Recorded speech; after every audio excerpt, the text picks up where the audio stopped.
Passengers entering Guwahati's new Terminal 2 at the Lokpriya Gopinath Bordoloi International Airport could be forgiven for thinking they are entering a bamboo grove rather than an airport terminal.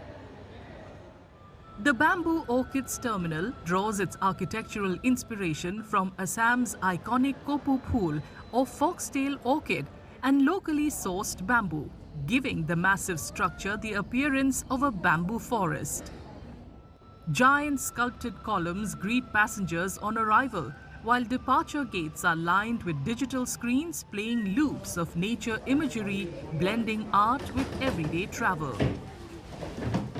This is the new airport, Guwahati T2 terminal. Even I have been here for the first time, and this is quite unique. So they have decorated this, or the whole structure is made out of bamboo. The theme is basically a bamboo theme. So the airport is quite good when you visit the old airport, when you compare it to that. So even Guwahati airport has come a long way with that of if you compare it with Mumbai, Bangalore and other tier 1 cities.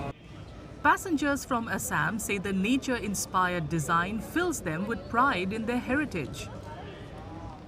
As Assamese, it makes us feel proud of it that our airport is also ranked as one of the best.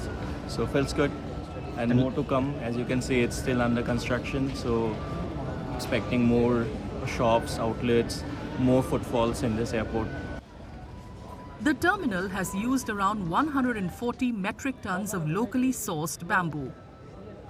It is designed to handle over 13 million passengers annually by 2032 and is emerging as a modern gateway to Northeast India, one that showcases the region's cultural identity alongside its infrastructure ambitions.